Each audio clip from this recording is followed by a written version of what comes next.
Hi, welcome to a video, because we do those. Today, I have my friend Braden over here from the most popular videos on my channel, aka the vlogs, backstage vlogs. He's here, and we're gonna be talking about Dear Evan Hansen. Yay.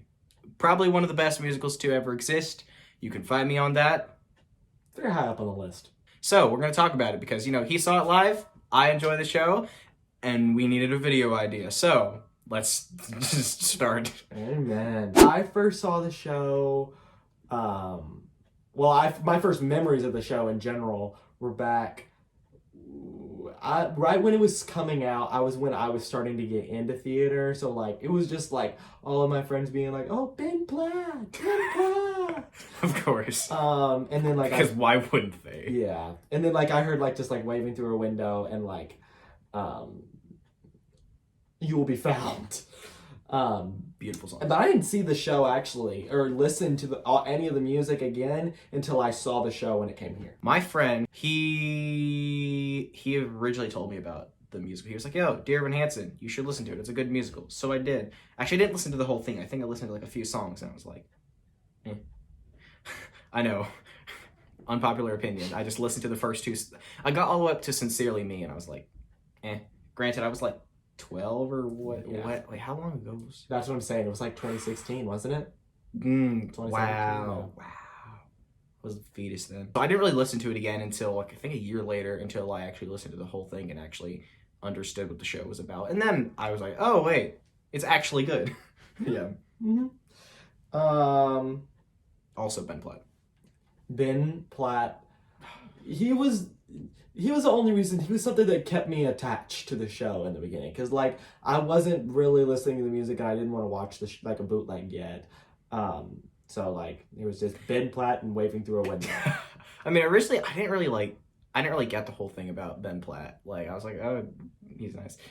And then a couple years passed and I'm forever a stan of Ben Platt. So, people can change. Amen. I think I mentioned this in a previous video, but Dear Evan Hansen was actually the first show that I full out cried in. Not just during the finale or during an emotional song. Well, every song in Dear Evan Hansen's an emotional song. But anyway, I'm getting off track. That was the first time I had ever full out just straight up cried during a show. Also Ben Platt. I don't think I lack emotions in shows, and I've never fully wept in a show. Not even in Dear Evan Hansen. But Dear Evan Hansen was the first one to get genuine tears rolling at the end of Act 1. Yeah, I'm basically the same way. Sometimes I tear up. I think I teared up during Hamilton. Yeah. Anyway, this is not a video about Hamilton. I was about to say, I'm about to get on SpongeBob the Musical next. That's my next segue. Yes, SpongeBob the Musical. 3 weeks later. So that's why SpongeBob SquarePants the Musical is the best musical. Crying. I think Dear Evan Hansen is the epitome of songs, fantastic songs mixed with fantastic script, mixed with fantastic actors, mixed with fantastic sets. Just everything comes together to make probably one of the best shows. I think that's one thing that Dear Evan Hansen accomplishes. I think the plot of the show, it took on something new that I think it was the first show I think really to talk about mental health in general. And I think that is one of the reasons why it resonates with people, because of just how relatable it is, because, feeling alone, socially awkward, I can relate. It's I think everyone can relate to that. Mm-hmm. So I think that just kind of really takes a grip on and kind of manifests in a musical, and a great one, also Ben Platt. There's debate on if the portrayal of it is appropriate, and regardless of if the portrayal was appropriate or something like that, I think it still took on opened up the field of musical theater to be able to talk about mental health. I think so. Honestly, I never really got any vibe of it being. I didn't even. Granted, I wasn't really in the musical theater loop when it came out, so I didn't really get any I didn't hear anything about it being people having a problem with it for that. But it's more now people talking about it. Oh yeah, it's stereotype, bad. Just wait till those people see Glee. Oh, You have Anyway, this is not a Glee. The Glee video will be coming soon. I will talk about that. I'm not here to talk about Glee. He's not here about to talk about Glee. Actually, no. Actually, I changed my mind. This is no longer a Dear Evan Hansen video. It is now going to be a Chris Colfer stand video.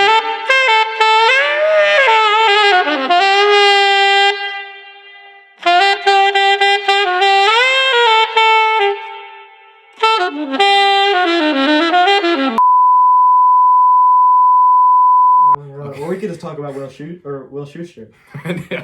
No. This is the fifth time or fourth time we're scrapping the past videos. And this is now going to be the top 10 reasons why the character of Will Schuster should be in jail. Number 1.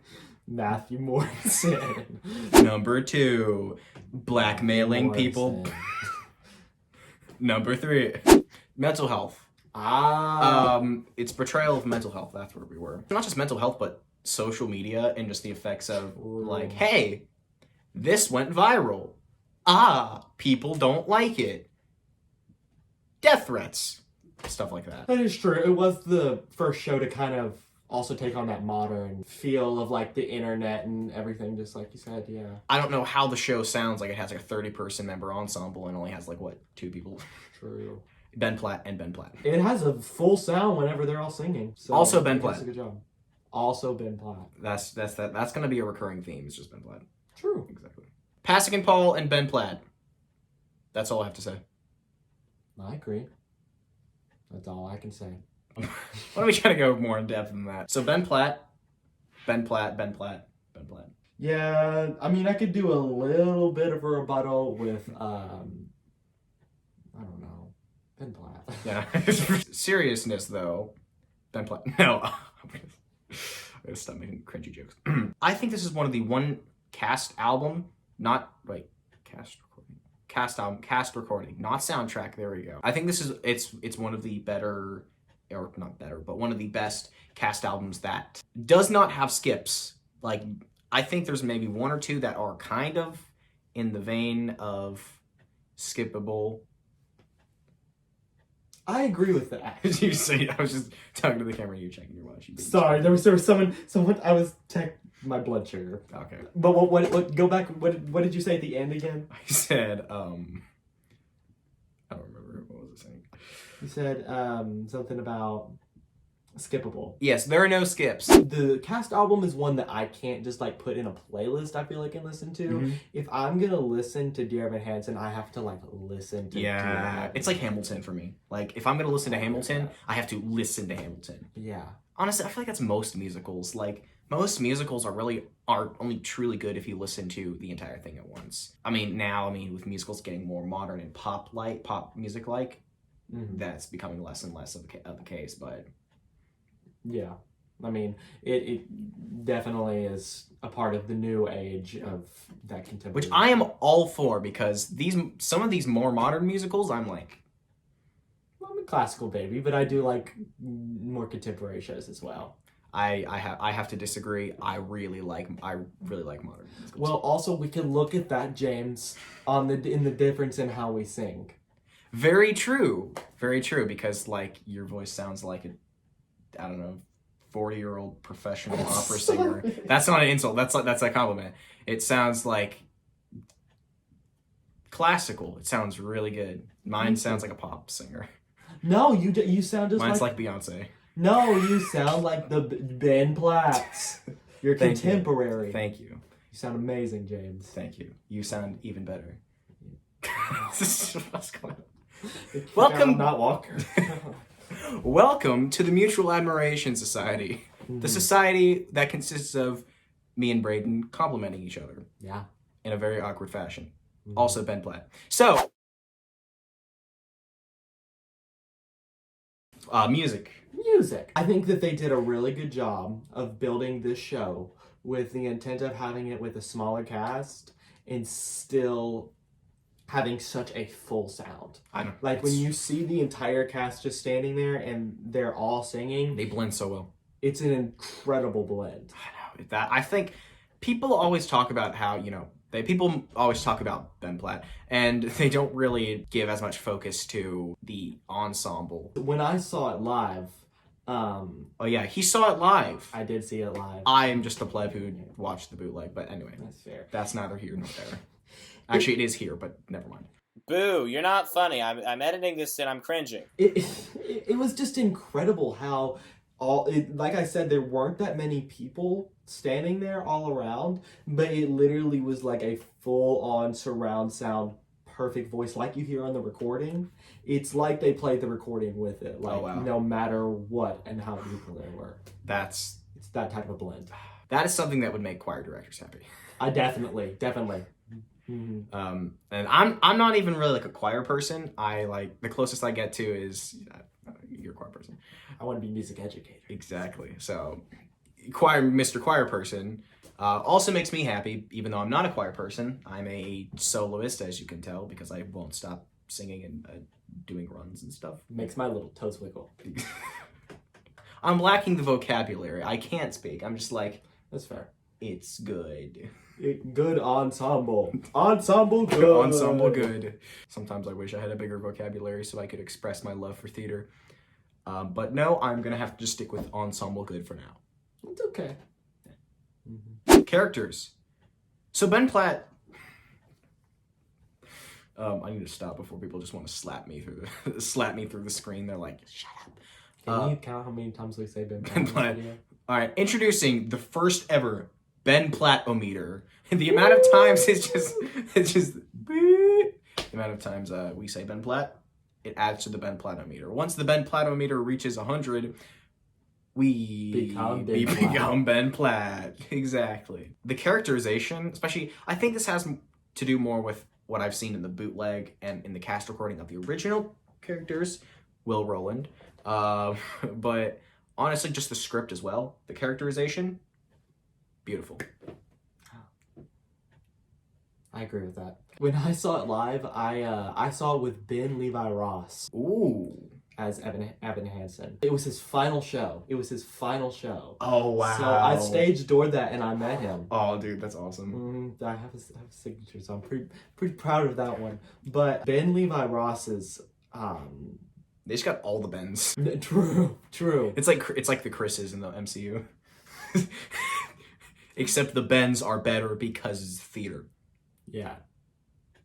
But Ben Levi Ross, really, if you have seen all of his social media, I feel like he gives off the opposite energy of Evan Hansen. So I was Jordan Fisher, who's literally attractive, and Evan Hansen is supposed to be nerdy and kind of unwantable. Yeah. And then Jordan Fisher, attractive. That's what it's like with Ben Levi Ross. That's why when I went into it, I was like, how is he gonna pull this off?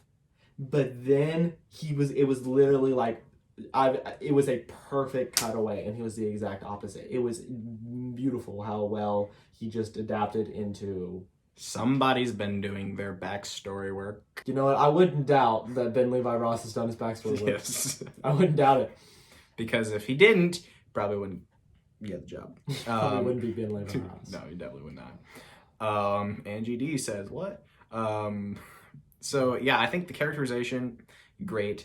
I feel like Evan's mom had a beautiful arc. Oh, yes. Just the way she grew up, she was portrayed as just a hardworking mom, clearly struggling, just wanting to provide for Evan, and just making a lot of mistakes along the way, and then having that big breakthrough in So Big, So Small. I think her arc is so good because even though I think it was at the beginning, her and Evan butt heads a lot.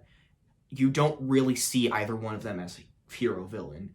You see them as the conflict is you feel for both of them, and it's just kind of a tragedy-esque situation wherever they both have to happen at the same time. And it's just it really, I think that's one of the reasons why it's so powerful, is because it creates that dissonance wherever you feel for both of them at the same time, but you're also frustrated for both of them at the same time. And I feel like by So Big, So Small, I feel like that's part of the reason why her character development pays off so much. I agree with that. I think she's the reason that parents are able to align with the show a lot whenever they take their kids to see it. You hear the parents really enjoy the show because they feel a lot of what Evan's mom goes through. It's like her trying her best to provide for her son the best she can, but in the process, by trying to help her son, pushing her son away. I think that is what causes that. Feels like your heart is just ripped straight out. That's exactly it. Connor Murphy. Huh. What are my feelings on Connor Murphy? Well, I think the way that his character was portrayed after his death, when I didn't first watch the show, I was very confused by his, like, how they portrayed him. Mhm. And even when I was watching the show, sometimes it would confuse me, I think, a little bit, like, just, like, still being able to see the person. But I think the way that they had him come in and still always be lingering over Evan brought another essence of, like, what it's like to be in Evan's shoes. he's kind of like, And- not really hallucinating, but Feeling the burden of everything and having to keep it going. also they probably put that part in there as the plot line, so they didn't just have a character in a 10-person cast for a couple scenes and then just like have to like, it's just like, Very hey, true. you're just off stage half the Exactly. time, have fun singing backstage. Mhm. It's probably the same reason why it doesn't need an ensemble. I didn't realize until I watched the bootleg that Connor's character just sucks. Like, that's obvious. That's very obvious. He just kind of sucks. But that kind of makes it work.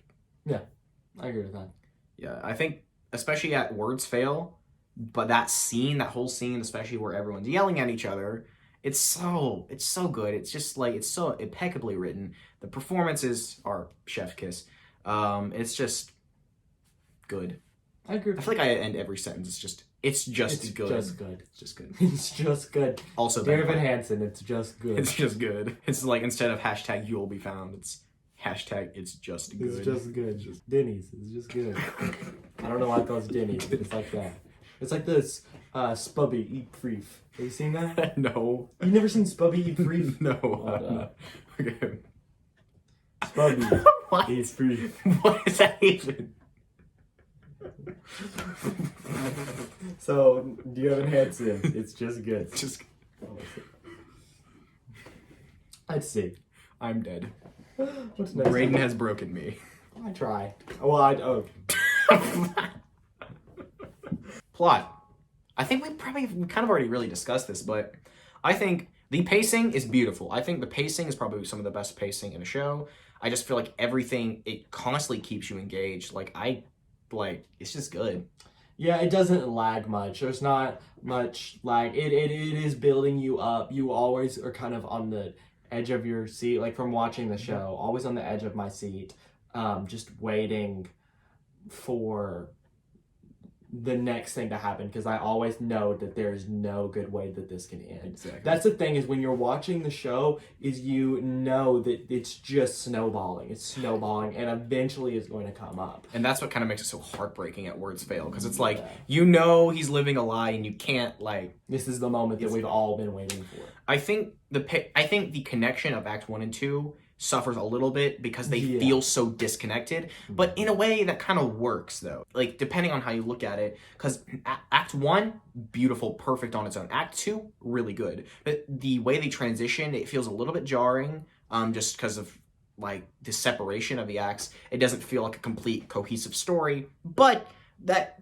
criticism could also be praise, because it makes it feel more like different, like time has passed and stuff like that. So I guess it's not really a critique the way you look at it. Yeah, I mean, I do remember that when watching the show, though, it took me a second to get back into the show, like, and feel like I was in the story again. And I mean, that's also just from the lack of intermission. Thanks, Ben Platt. Yeah. Just helping us get back in the story, you know? Yeah. My time seeing it live, I don't even remember what time it was or anything like that, or like what day it was, or I mean, what month. But so I went to see it. I went in there, and it was obviously just the bed, just a light on the bed. I just remember watching the show and being nervous, like, oh no, everyone said that I'm gonna cry, because, like I said, I had not listened or done anything more than Ben Platt and waving through a window since 2016. So now it's I guess that was last year, right? 2019 was the year? I think he was here last year. I don't know. I think so. Plot twist, Braden Bruce has no soul. Confirmed. Yikes, yeah, what can I say? But, so I watched the show through Act 1. It was meta. I remember, like, I couldn't even get into it sometimes. Like, I had to, like, morph myself out of my, like performer brain because I couldn't enjoy the story, and I was just hearing my harmony in my head. So I was like, it's like you want to sing, you want to critique everything. You're like, mm-hmm. Somebody forgot their line in improv. You can tell here. Someone accidentally dropped a prop. There's a donut on the floor. Fun fact, I actually went to see a production of Hairspray, and someone did indeed drop a donut on the floor, and it stayed there for quite a while. It's worse after you direct. Oof. So yeah, no, oh god, I always lose my train of thought. Ben Platt? Oh yeah, Ben Platt. I got to waving through a window. I almost just said thinking out loud. Oh my god, you will be found. Yeah, I got to the Ed Sheeran intermission. Can confirm Ed Sheeran actually did write Ed Dear Evan Hansen. Yeah. And instead of Only Us, it's just Shape of You.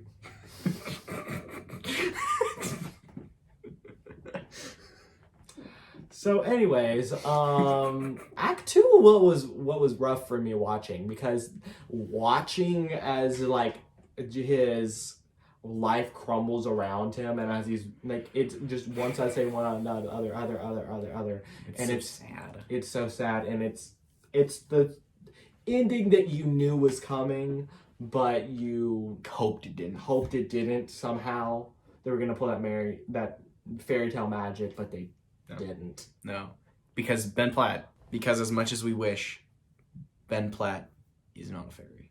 True. He's a fairy to me. Ben Platt is a fairy. Ben Platt is a fairy to me in my dreams. Ben Platt is a fairy. But no, and then afterwards, I stage doored that show because, like I said, Ben Levi Ross, and it was his final show of Dear Evan Hansen. So I wanted to beat that man. There's a photo of me talking to him somewhere. I don't know where that is, but it's somewhere. And I have a playbill at home that he signed, or the T-Pack ones, but which are not iconic. They're not as iconic. They're like magazines. It's kind of gross. Okay, so backstory for this part. Right before he went to see Dear Evan Hansen, we both had auditioned for 2 shows at that time, and this was right after callbacks. Oh, wait! So I walked out of the theater from that show, and my brain is in mush. Okay, I'm going to meet Ben Levi Ross. I turn my phone back on to go over there, and I have a missed call from Angie D and a text that says, hey, call me whenever you can. And that was when she called me to let me know what I got in Christmas Carol and You're Good Man, Charlie Brown. Oh, wow. So I talked to her right after I met Ben Levi Ross and figured out what roles I got. So that was, wow. That was pretty cool. See, I was at ballet whenever I got the email. But anyway, this is not about me. It's not about me. There's nothing more exciting than going to see a professional show and stage dooring, unless you go to see a professional show, stage door, and get a call from Angie D. True. Yes. Love that woman, miss her. But yeah, that's pretty much it for my experience. So. Closing thoughts. Ben Platt. I'd have to agree. Ben Platt for sure. Yeah. I would say would you like to do a guess on how many times we said Ben Platt? I'd say about, 30. No, 25. 25, 28, 30. I'm going to go 27. No. I'm sorry. 33. 33. All right, I'm going to count it up. There will be a Ben Platt-o-meter. That's a good joke. I'm not doing that. I'm too lazy. Sorry. And whoever guessed wrong will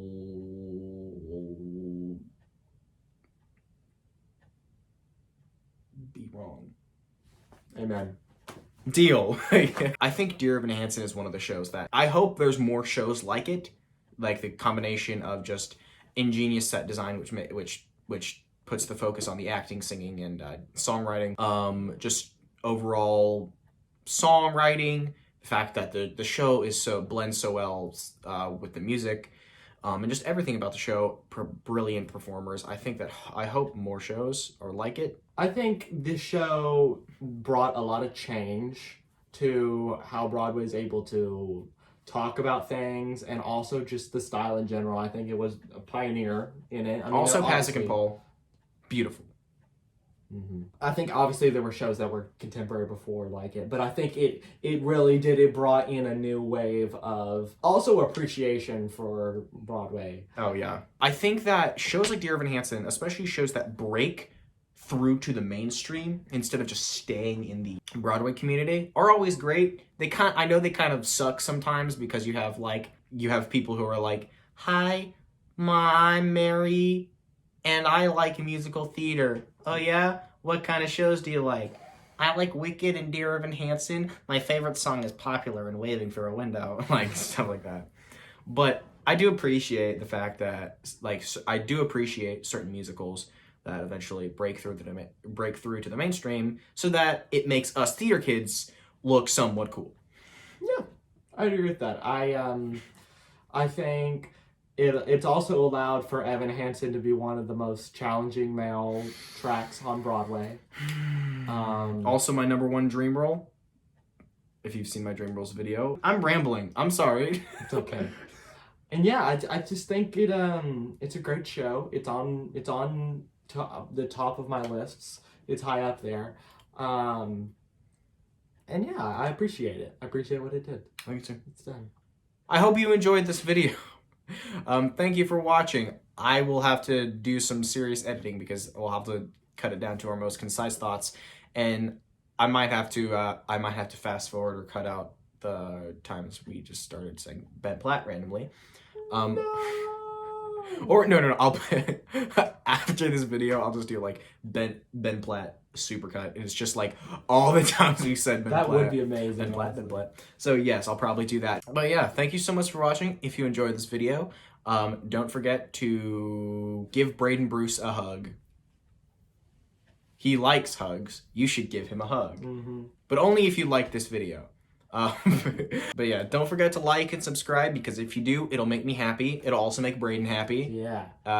It'll make you happy, right? Yeah, sure. See, like and subscribe for Braden, because I like it when Braden's happy. Braden likes it when Braden's happy. You should like it when Braden's happy too. So don't forget to hit like and subscribe, because then Braden will be happy. Yeah. And Walker won't cancel him. You are canceled. True. And I'm canceled off the face of the planet. Yeah. Like I said, if you want to follow me on Instagram, it's I changed my username. That's right. It's _Braden Bruce _, which my TikTok is still at Braden is my name one. So I'll put it up on the if you can actually like type it up and text me the exact spelling, so I'll throw it up in text. Gotta get that plug. Always be plugging. Might as well. Also, while he's plugging himself, might as well plug my Instagram. Go follow me at James Wier Official, at James Wier Official on Instagram. I literally just self-promote. That's basically all I do, and tease my music, which is my music studio, my album that's going to be releasing soon. So I tease stuff on there. I give updates, so if I haven't posted in a while, I'll have updates on there. So yeah, don't forget to follow me. Don't forget to follow Braden. It'll make both of us very happy, and you don't want us to be sad. I'll wiggle my little toes. Exactly. Braden likes to wiggle his toes. Whenever I'm happy. Exactly. Every time I get a new follower, I wiggle my toes. 1 like equals 1 toe wiggle from Braden. Yeah. Yeah, so thank you so much for watching. I hope you enjoy. Ben Platt. Ben Platt.